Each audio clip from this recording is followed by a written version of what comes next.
It's the evening of the 21st of February, 1945. In the dark skies over northern Germany, the moon has risen and the golden stars shine in the sky brightly and clearly. The stillness is interrupted by a low, persistent rumble. Quickly closing in from the distance, a stream of British Lancaster heavy bombers is heading towards the city, ready to unleash yet another night attack to bring the war to a close as soon as possible. Approaching the target. Bursts of anti-aircraft fire erupt from the city defences, but the flak is too low to hit any of the Lancasters. In a Bf-110, a radar operator spots the British planes and signals the pilot. At the controls is the deadly German ace, Heinz Wolfgang Schnaufer, the most feared Luftwaffe night fighter pilot of the war. Almost every British pilot knew about his legacy and destructive accuracy in the air, and prayed not to come face to face with him. This hunter, prowling in the dark, is aged barely 23, but in his short time he has scored more than 100 victories and has been awarded the Knight's Cross of the Iron Cross with oak leaves, swords and diamonds. Turning to intercept their quarry, Schnaufer and his crew, radio operator Fritz Rumpelhardt and gunner Wilhelm Gensler, plan to ambush the Lancasters as they fly back to their bases.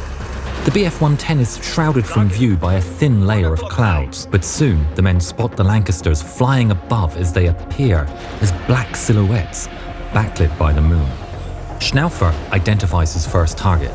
He approaches the quarry from behind at a safe distance. Before he can be spotted, Schnaufer climbs until the Bf-110 is just 1,500 feet or 460 meters below the heavy bomber. But instead of flying behind like a normal interceptor would, Schnaufer's plane is equipped with 20mm cannons mounted near vertically like organ pipes. This innovation allows the Bf-110s to shoot Allied aircraft from below. The ace and his crew are now flying directly below the Lancaster, in a blind spot invisible to the British gunners. He then pulls the nose of the night fighter up sharply. At 20:44 hours, Schnaufer squeezes the triggers.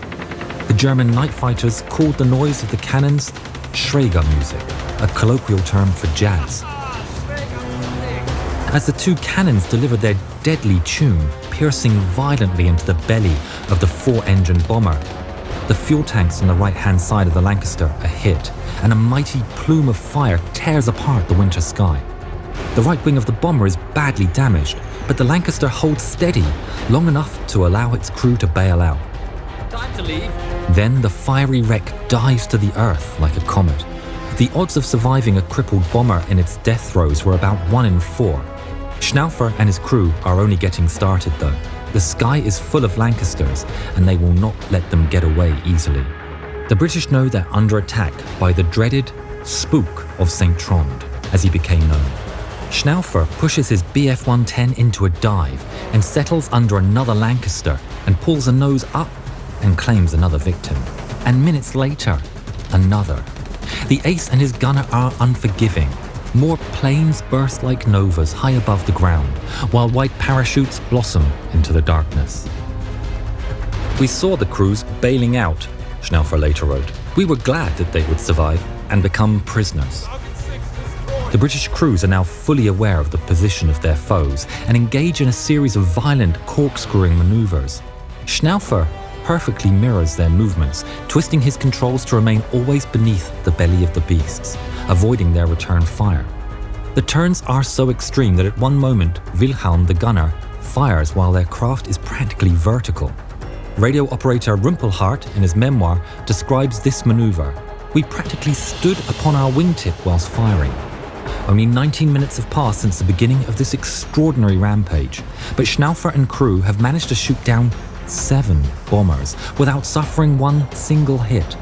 But in their haste to pursue the bombers, only now they have realized that they have crossed the enemy lines. The American anti-aircraft batteries have spotted them and open up on the 23-year-old and his crew. Schnaufer won't be put off by the incoming rounds, dodging and weaving while he approaches the 8th catch of the day.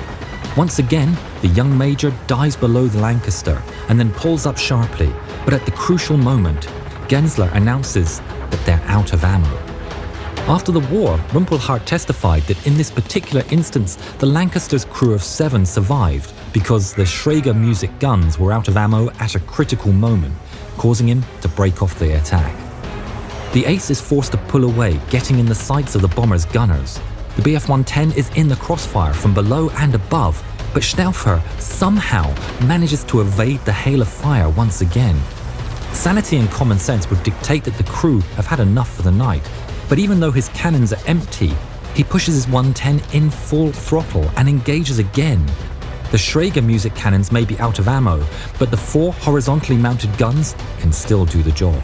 The Bf-110 trails a Lancaster, approaching it from behind in a classic move.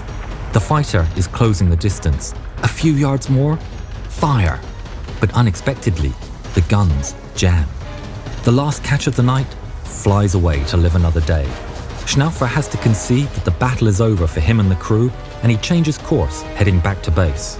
On the way back, the crew has to face again the onslaught of the American batteries. Schnauffer is exhausted, done, weary, totally spent. Just a few minutes before 2200 hours, the Bf-110 lands at its base, at the Gütersloh airstrip. After touching down, Schnauffer, Rumpelhart and Gensler remain silent for a couple of minutes, still stunned by their experience. Major Heinz Wolfgang Schnauffer, the top night-flying ace, has performed his most spectacular feat. In less than 20 minutes, he and his crew have downed 7 enemy bombers. Incredibly, he had scored 2 more kills before 2 a.m.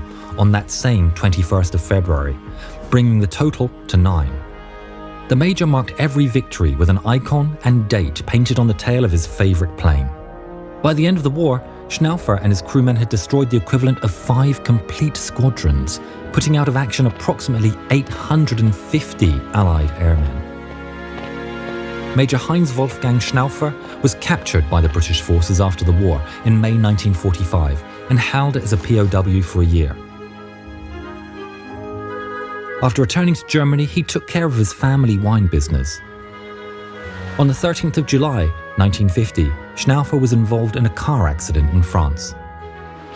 Just 2 days later, he died in hospital at Bordeaux from his injuries.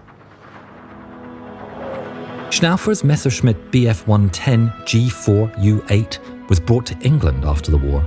The aircraft was displayed in London's Hyde Park. The portside vertical stabilizer of this twin-tailed aircraft, tallying all his victories, is still preserved at the Imperial War Museum in London.